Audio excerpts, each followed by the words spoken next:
waktu saya selesai sekolah tadinya mau apply ke investment bank, tapi ditolak sama bapak saya. Kenapa? Dia bilang, lu mau jadi apa?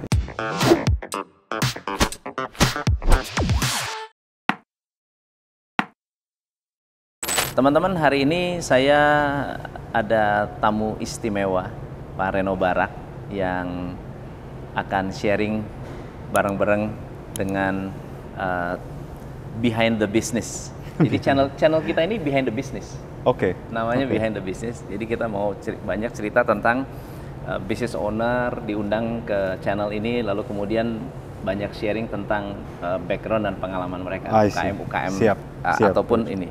Nah, thank you for coming. No, of course, my pleasure. Thank you so much. Pak Reno, jadi di Behind the Business ini kita selalu ingin belajar dari sosok business owner dari awal mereka berkarir. Kalau Pak Reno itu awal mula karir dalam bisnis itu apa sih? Saya awal mula karir, my first job ever, itu waktu saya masih sekolah di Swiss. Menjadi,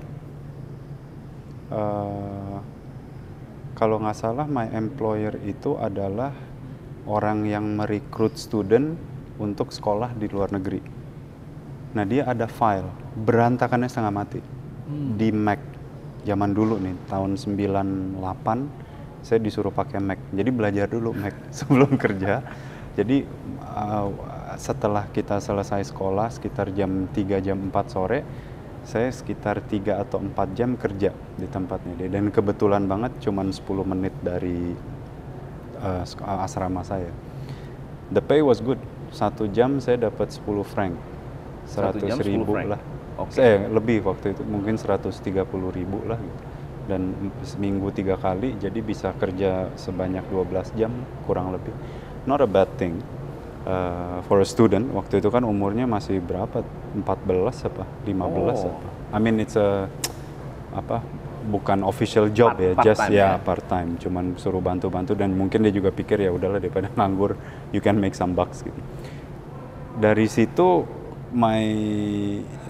udah selesai junior high school, kuliah. My first official job was in an investment bank di Jepang, Merrill Lynch, Japan Securities, MLJS. Sekarang udah menjadi Bank of America. Udah diakuisisi beberapa tahun silam lah. Itu saya pertama masuk menjadi procurement.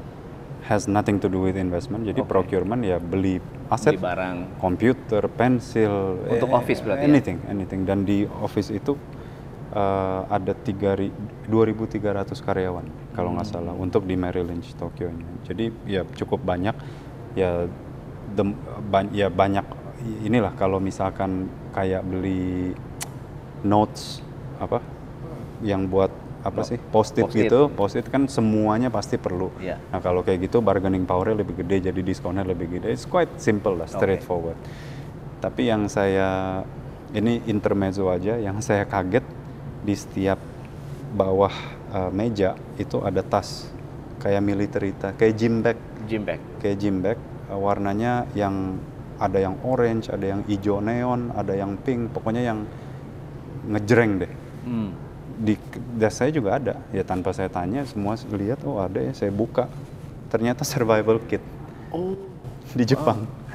Survival itu kit. Di Jepang? Iya, di Tokyo kan. Oke. Saya kerja di Nihonbashi. Ada helm, ada center, ada canned crackers yang satunya kayak 30 kalori gitu. Kayak ransum gitu ya? Iya. Buat. Terus ada bottled water, ada instant rice maker. Jadi pencet tombol, rice-nya langsung panas. Wow. Pokoknya saya bilang ini sih gila sih, kok bisa ya sampai mikirin gitu. Dan ya maksudnya kan saya nggak pernah kerja dan tinggal lama di Jepang tuh, saya nggak pernah. Oh ternyata orang-orang Jepang tuh dikasih begini. Jadi kalau ada gempa, ada tsunami, ada kebakaran, pokoknya bawa itu, 3 hari lu hidup deh. Wow, well prepared banget ya. Very well prepared. Dan itu mereka beli setiap 2 tahun sekali. Kalau nggak ada apa-apa, ya menjadi bad inventory lah. Jadi kan udah basi juga makanannya. Kecuali helm dan baterai tinggal diganti. Tapi untuk makanan yang di dalamnya setiap 2 tahun diganti. So that was a surprise for me and learning curve juga. Oh ternyata bagus banget ada seperti ini. Setelah itu my second session in the bank baru masuk ke bidang equity, trading saham, portfolio management, prop trading. Sekarang proprietary trading itu udah jarang sekali, tapi tahun 2007-2008 itu was the best thing for the bank. Dan itu intinya menggunakan uang bank untuk mengenerate money lah. Mereka kan ada uang, ya uang sisanya mereka trade gitu. Oke. Iya, jadi probably tim superstarnya Merrill Lynch lah waktu itu ya. Jadi saya paling belajar banyak nih dari orang-orang ini, tapi kadang juga saya mungkin ilmu saya waktu itu kurang, pengalamannya kurang, kadang mereka ngomong aja saya nggak ngerti.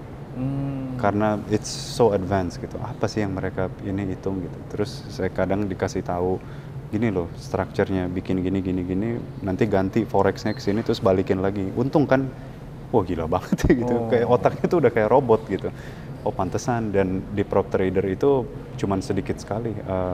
Ya bayangkan karyawannya ada 2.300, tim itu hanya ada 6 orang. 6 orang. Jadi benar-benar yang superstarnya, yang otaknya udah kayak robot, ditaruh di prop trader. Dan semua most investment banks ada prop trader. Dan memang beda. Golden watches, Ferrari, Porsche, datangnya udah beda gitu. Wow. Karena memang statusnya tinggi dan bonus-bonusnya juga luar biasa. Makanya saya berpikir, wah investment bank tuh nggak main-main ya industrinya gitu. Orang maksudnya karyawannya aja udah bisa punya kondo di sini, di situ. Ada, saya ingat banget tuh, ada prop trader yang umurnya nggak jauh dari saya waktu itu, baru 30 berapa, saya waktu itu kan 21 apa 22 gitu waktu saya di sana, saya lupa deh. Pokoknya nggak begitu jauh lah, ngomongnya juga intonasinya masih sama. Udah supercar, apartemennya 2, pokoknya kayaknya hidupnya tuh hebat banget gitu. Dan semua orang-orang ini by jam 6 udah nggak ada di kantor. Karena marketnya udah tutup, memang mau ngapain lagi ya, mereka bersih-bersih, habis itu pulang. Di bar, kongko-kongko sama teman-teman diskusi, oh what's happened today, what did you do, besok market gimana gitu. Udah nggak, habis itu pulang, they have a life. Saya pikir, oh gila juga ya, very efficient gitu. So, firstly, my pursuit of career itu tadinya pengen jadi investment banker. Tadinya, because of the lingkungan lah. Dan saya ngelihat, wah ini semua orang ya secara finansial sukses gitu. Jadi saya sangat tertarik, dan waktu saya selesai sekolah tadinya mau apply ke investment bank, tapi ditolak sama bapak saya. Kenapa? Dia bilang, lu mau jadi apa investment bank? That's not your job, that's somebody else's job. You have bigger purpose, you have to do bigger things. Saya masih nggak ngerti tuh, maksudnya apa ya yang dia maksud gitu. Udah deh, nggak usah banyak tanya, pokoknya pulang dulu ke Jakarta. Saya bilang, pulang. Saya shock dong, udah 10 tahun di luar. Terus kayak Jakarta kan kayak kalau lagi summer holiday pulang beberapa minggu terus balik lagi gitu. Terus ini pulang permanen, kerja gitu di sana. Iya. Wah. Gitu. Tapi ya udah deh gitu. Menuruti orang tua saya balik. Saya masuk ke law firm. Saya masuk ke auditing company, tapi bukan di auditornya, di M&A-nya. Habis itu saya pindah ke media company. Habis itu saya udah independent setelah itu. So career path-nya in short or in long saya nggak tahu, ya kurang lebih begitu. Jadi banyak aspeknya, nggak hanya di satu bidang aja gitu. Manfaat apa yang didapat dari punya multi disiplin? Simply put, knowledge and network. Exposure terhadap banyak sisi. Dan itu important ya. Jadi nggak ngelihat hanya satu aja gitu. Kayak Henry Ford specialization waktu membuat ya kan mass production mobil. Ya udah lo kalau kerjain ban aja. Ya jadi orangnya itu super expert di ban. Dia disuruh ngerjain kaca spion, dia bilang, wah nggak ngerti deh, sorry. Tapi itu bagus untuk korporasi. Tapi untuk orang yang memanage korporasinya nggak bisa. Nggak bisa. Harus tahu semuanya kan, dari knalpot lah, engine, elektronik dan lain-lainnya gitu. So I think I was tanpa disadari terekspos di banyak sisi lah. Oke. Jadi setelah keluar lalu masuk jadi pengusaha dong, betul nggak? Atau you Iya. work with your father atau gimana ceritanya? Half and half. Half and half. Yeah, I had my own thing dan juga sebetulnya masuk menjadi family business tuh very recent. Belum lama berarti ya? Iya, couple of years. beberapa tahun balik lah. Oke. Belum, nggak 10 tahun sih nggak ada gitu. So jadi kebanyakan banyak bisnis sendiri ya? Yeah, saya nggak tahu ya apa karena waktu kerja pertama di investment bank, I like investments. Oke. Suka memang gitu. Dari ya nama kan lah, mau itu saham, mau itu mutual fund, mau itu macam-macam, mau itu di startup. I like to accelerate, bisa menjadi sebuah faktor yang bisa mengeksponensialkan bisnisnya gitu. Oke. Walaupun bukan saya yang bikin, kayak startup kan cari investasi, cari dana ya seperti juragan zaman now. Minta advice, minta ini, terus nanti bisa berkembang bersama gitu. I like that. Nah, kalau dari sisi pengalaman terpahit pernah nggak ngalamin? Dari What was your worst in business atau di professional career maksudnya? Di professional career atau dalam bisnis?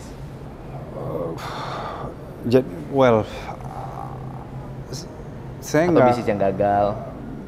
Yeah, I had of course many business gagal, many business success. Tapi that's not yang tidak membuat, yang men-shape saya jadi keras itu, I think di investment bank. Di investment bank? Iya, dari bukan dari clay, tanah liat ya, tanah lempung ya? Iya, kayak tanah liat jadi batu gitu. Jadi batu. Kenapa? Disiplinnya nggak normal. Nggak normal. Kayak di barracks, kayak di military. Betul-betul gila itu. Orang kalau nggak kuat bisa stres juga ya? Oh, itu stres. Pernah nonton ini nggak ya? Wolf of Wall Street. Iya. It's true what they say. In that movie kan itu hektik banget. Betul. Ya itu begitu. Ya, sampai orang sampai menyalurkan ke drugs segala macam itu sampai begitu. Iya, ada. Saya sebetulnya nggak tahu sih siapa yang ngambil. Tapi it's super high adrenaline job. Tapi pendek waktunya.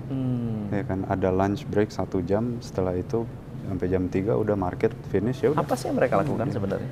They are finding customers. In short, taking a lot of risk. That's what they do. Pantesan ya. Jadi setiap dia pencet tombol, itu dia bisa make it or lose it. Bisa harganya. Tapi kan bukan uang sendiri kan? Itu pasti. Exactly. Uang orang lain tuh kan? Iya, responsibility-nya much bigger dong. You are losing or making clients money. Yang uang sendiri prop trader. Iya. Dengan uang perusahaan uang itu ya. malah bisa lebih parah lagi. Bisa bilang oke, bye-bye, nggak usah balik lagi besok gitu. Kalau ruginya gila-gilaan.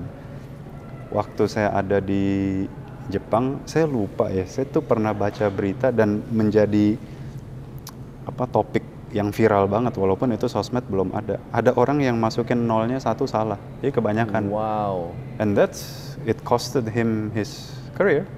Ya udah, bye bye gitu, don't come back. Karena ya 01. Dan itu nggak bisa dimanipulate lagi untuk dikembaliin ya? It's like email, udah send ya. Udah done. What can you do? Gitu. Kecuali ada orang lagi yang mau beli, then can return. Tapi siapa yang mau beli nolnya salah? Iya. So jadi sekarang lebih kalau bisnis, apa aja bisnis yang menurut Pak Reno good in the sense of segmennya berkembang, kemudian yang Pak Reno geluti sekarang? Sekarang mostly sih, sebetulnya sejak COVID lebih banyak ke startup investment. Startup investment. Iya.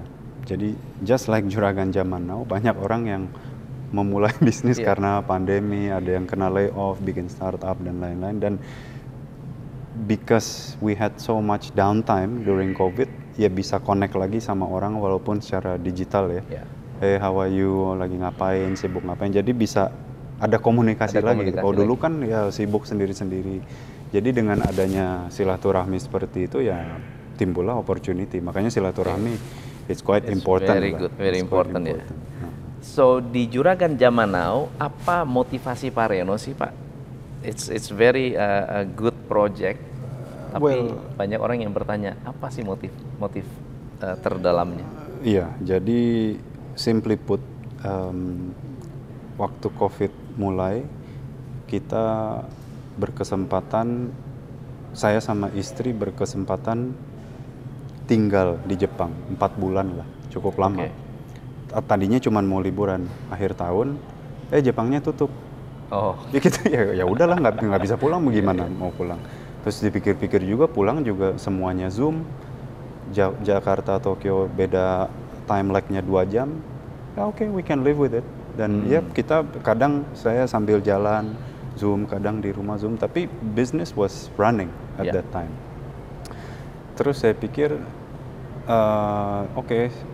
mau puasa, jadi marilah berpuasa, kita beribadah sama-sama sama keluarga, jadi kita decide to come home lah, pulang.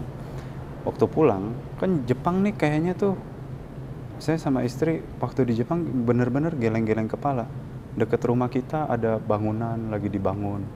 Wah besar banget ya gitu, lihat di Google. Harganya apartemen paling murah 30 miliar, 40 miliar. Itu yang paling cebongnya lah, Cebong. yang paling kecilnya lah. wow. Terus saya bilang ini Jepang, saya garuk-garuk kepala ini gimana sih. Terus ada toko brand-brand dunia lah, saya nggak perlu sebut namanya, semua orang pasti kenal. Buka toko baru di Aoyama, buka toko baru di Harajuku. Saya bilang gila apa nih orang. Terus udah buka nih, ngantri, kita mau masuk. Do you have any reservation? No. Oh, the earliest you can come in is at 9 p.m. Dan itu kita baru makan siang. Jadi ya sekitar jam 1, jam 2. Iya, iya. 9 p.m. Enggak deh ya sih, nggak usah deh gitu. Jadi demand-nya tuh luar biasa sekali. Dan semua mobil baru, mobil mewah, just running around the road. Saya pikir gila ya, Jepang kok nggak ada COVID-nya. April, saya balik dari Desember, April saya mau puasa, pulang ke Jakarta. Itu betul-betul rasanya kayak pagi ke malam. Gloomy, gelap. Iya. Saya ngelihat waktu di lampu merah pulang dari bandara, orang di pinggiran, di warung, kakinya naik ngopi, kayak menurungi nasib gitu. Wah gimana ya gitu. Terus saya lihat gila ya, kita baru cuman terbang 7 jam, Iya. bisa berbalik Bumi begitu. sama langit ya. Iya, dan tentu saya partially ada sedikit investasi di F&B juga, banyak investasi di property, hotels and resorts, commercial areas, banyak. Semuanya kan mati, Iya. tapi yang paling berdampak adalah hotel dan restoran sebetulnya.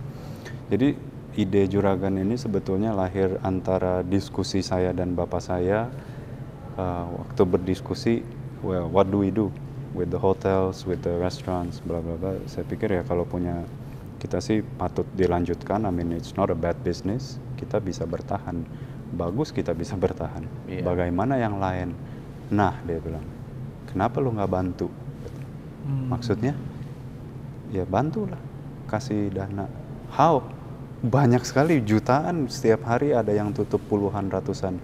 How do we do it? Televise it. Dia bilang. And that got me thinking, oh I see.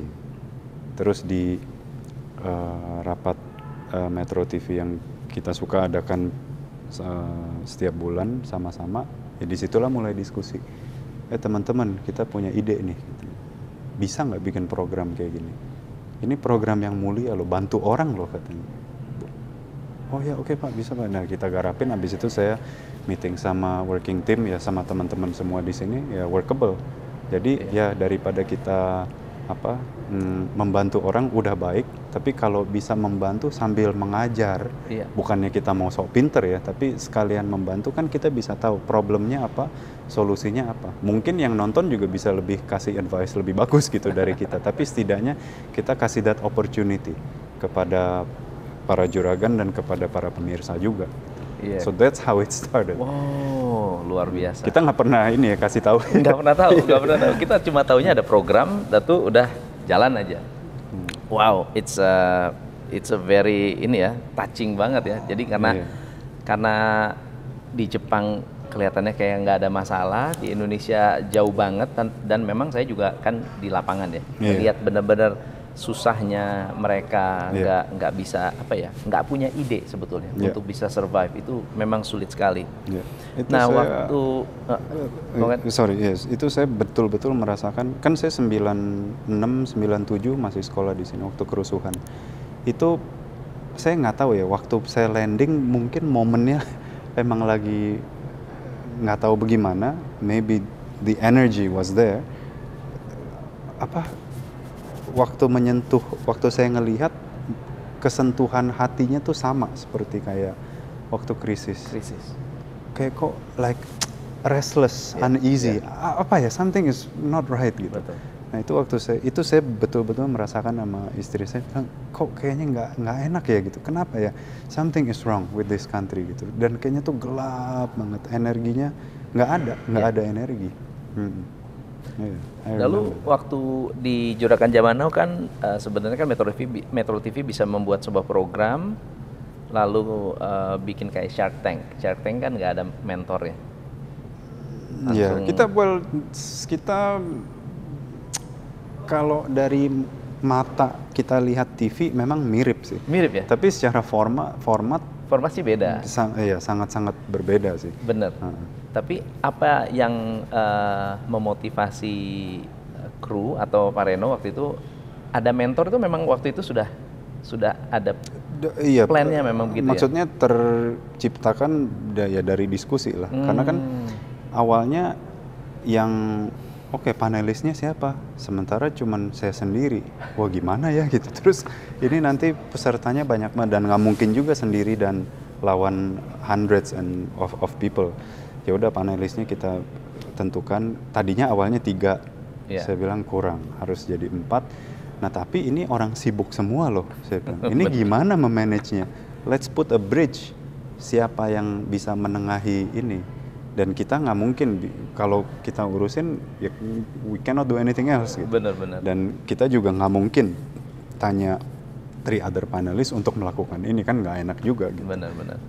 Iya kan, udah dikasih waktu untuk syuting plus tolong urusin ya gitu, it's not right. So that's how the mentorship came, dan semuanya win-win kan. Juragannya bagus, mentornya bagus, panelisnya juga bagus, so it's a good conveyor belt lah. Balik lagi sih ujung-ujungnya gitu. Terus how do you come up dengan mentor yang ada sekarang ini? Dengan Peter, Dewa?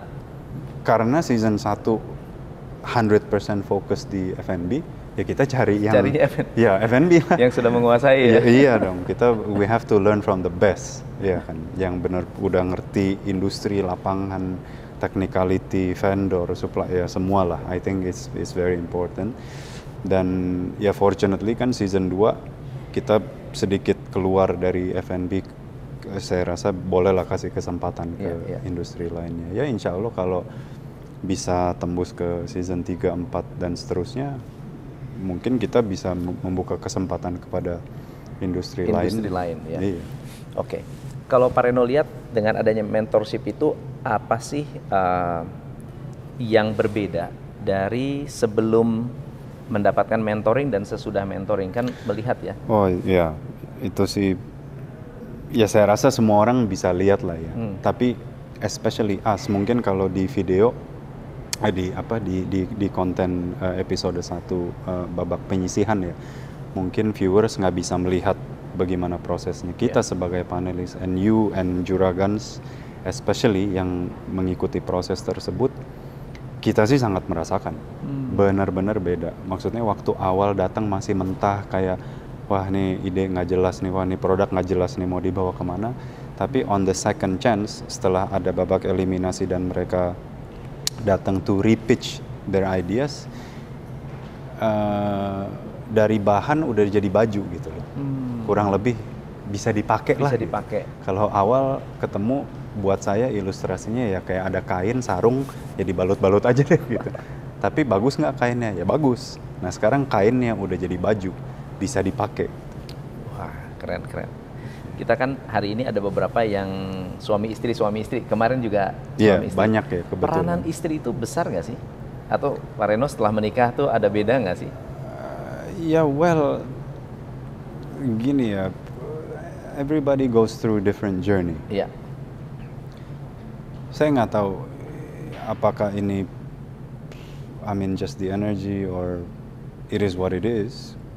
We felt like the compatibility was very instant dan very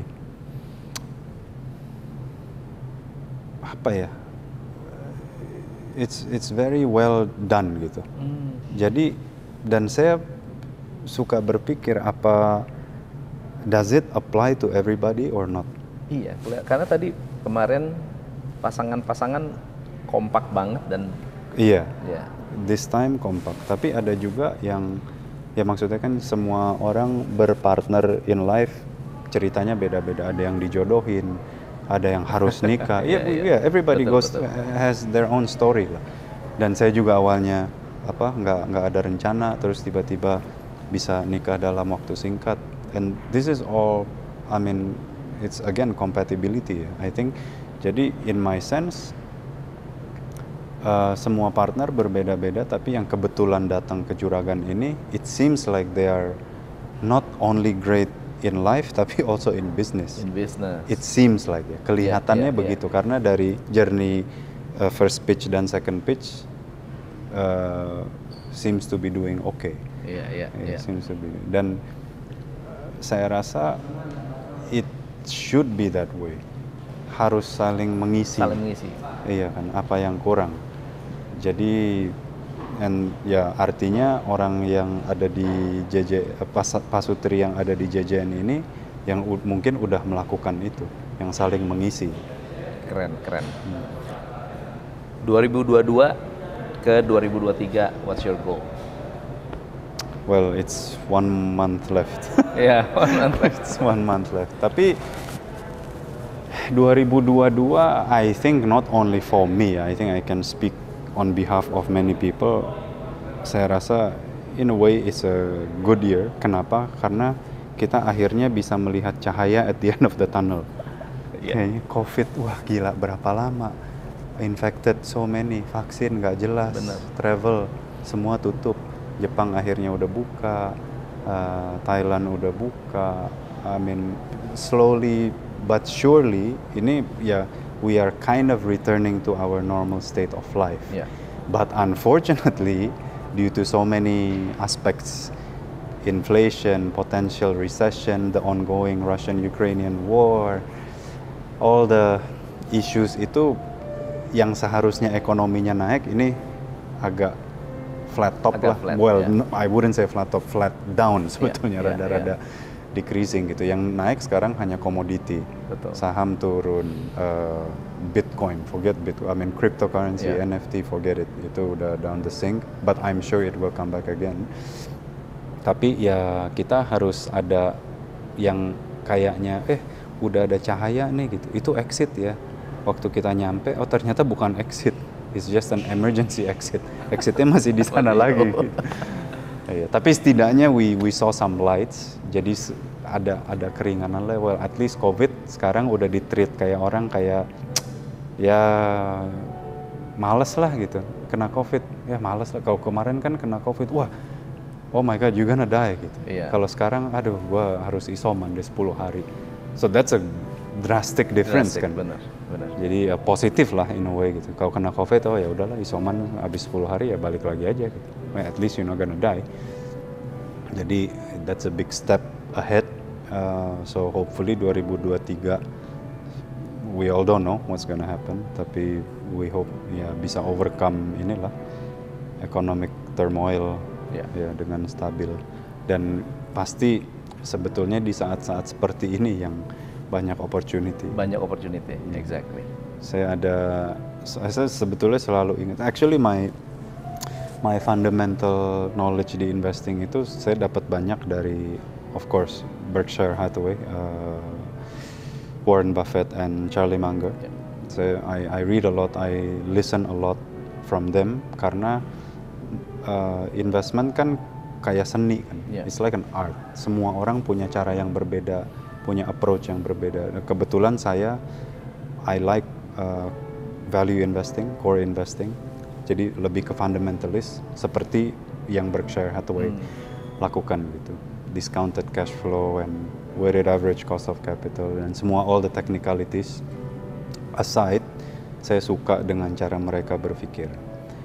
Warren Buffett dia pernah kasih kayak ilustrasi, lu bayangin deh, kalau misalkan ada toko baju atau toko kue nih, ada diskon setengah harga, lari nggak ke dalam? Lari. Of course, lari. Kenapa di capital market does not apply the same? Ada diskon, orang kabur. Kabur, iya. Itu saya selalu ingat, benar banget ya ini orang gitu. Padahal yang tadinya 100 perak, sekarang 70 perak loh. Diskon dong. If you do the homework ya, if you calculate dengan benar, diskon dong, ya beli dong. Why you run away? Semua orang jadi takut gitu. So, yeah, I hold on into that kind of opportunity. Tapi this time yang potential recession ini mungkin agak sedikit berbeda ya. Kayaknya keresahannya tuh beda sama kayak tahun 98, beda. atau 2008. It's very different. It's very different. Semua orang tuh kayak like short of cash, and very very dry, kering banget gitu kayaknya. This time, I don't know why. Belum dapat jawabannya kenapa. Tapi kayaknya tuh beda this time. Tapi hopefully it just doesn't go worse, any worse. Ini hopefully udah. Do you think Indonesia will survive kalau terjadi resesi? I think so. Indonesia masih ditopang banyak oleh SME, small medium enterprise. Ya, seperti kontributor juragan ini, F&B businesses are very lucrative kan. Betul. Kita nggak usah sebut nama, tapi ada yang setahun bisa ratusan miliar. Kita sempat bicarain, dan that's cash business. Betul. Cash, and it's impressive. Maksudnya, ya orang mau pusing, mau happy, makanan murah dan enak itu selalu akan ada gitu. Sebetulnya it's almost like cigarettes, almost like addictive drinks, ya kan, kayak soft drinks yang orang udah addicted, like Coca-Cola. Sprite. I mean, you can name brands. Cigarettes also the same. When you're happy, you're sad, you're lagi nggak enak, semuanya ngerokok, minum, makan. I think that's part of it. Dan I think Indonesia tuh masih banyak di situ. Dan kebetulan, on a separate note, komoditas lagi bagus. Dan kita dibantu banyak sekali oleh on that, the increments of commodity prices lagi sehat banget gitu. So hopefully commodity stays as it is, sama even better. Demand dari luar masih ada ya. Iya, so jadi nggak akan ini. Tapi I think kalau Indonesia sih, I'm not so worried sih. Pak Reno, ada beberapa pertanyaan terakhir nih.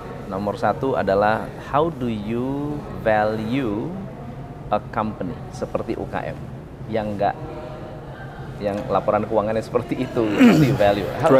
How do you justify ini orang bagus nih? Again, saya balik lagi ke fundamental investing. This also applies the same to most of my startup investments. Founders. Jawaban saya very simple. Founders. Saya betul-betul melihat drivernya ini, the soul of the company, yang menjadi leader, yang menjadi managerial position, yang mempunyai drive, yang bisa narik semua karyawannya, ayo bareng-bareng raih impian kita bersama, not my goal, our goal together is very important. Okay. Of course di dalam situ banyak faktor seperti apakah menguasai lapangan ilmunya ada nggak, kapasitas bekerja secara fisik dan mental ada nggak, tempernya bagaimana. Kadang orang lagi marah-marah, udah pecat, besoknya ya elah ngapain ya gue pecat, regret, nyesel. Ada juga humanitarian aspeknya yang bisa balance juga dengan profitability of the company. Jangan idealis terus rugi, ya jangan dagang, mending bikin yayasan gitu. Dan tapi juga jangan untung terus nggak tanpa membantu. I think we all should live a balanced life. Ya, ada terang, ada gelap, ada pagi, ada malam, ada senang, ada sedih, ada profit, ya bisa bantu, ya kan. Ada idealisme, harus ada profit. Semuanya I think should all be balanced. Dan yang menguasai ini dengan baik pasti akan mengambil keputusan yang bijaksana dan hopefully benar. That's what I see. Keren. Yeah. Final question, kenapa harus nonton Juragan Zaman Now? Kenapa audience harus nonton Juragan Zaman Now? Well, pertama ada Coach Tom di programnya yang menurut kita semua selalu memberikan insight-insight yang valuable. I mean it, betul. Dan I think it applies to all the mentors. So we are very blessed to have good coaches like yourself. Dan mungkin bisa dilihat, saya juga merasakan dan saya yakin semua panelis yang pernah hadir di Juragan juga merasakan, we will be humbled. Kita akan dibawa balik ke dunia nyata. Ini loh, this is what people are going through every day.